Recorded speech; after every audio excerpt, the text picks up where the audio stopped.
Diocesan Pastoral Council. Dito Center. Po, Center de Youth Council. Osborne. Yes.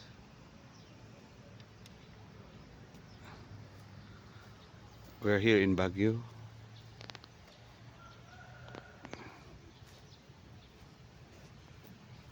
May anak niya. Sige.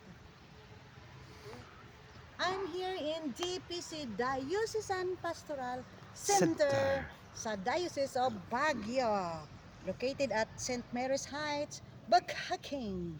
Nasa likod lang po ng East Elio St. Louis University at yan na po ang building ng Diocesan Pastoral Center. Okay. Napakalamig po dito mga kapatid sa area po na ito. Lagi po malamig po dito at yan napakaganda din po dito mga kapatid. Usually kapag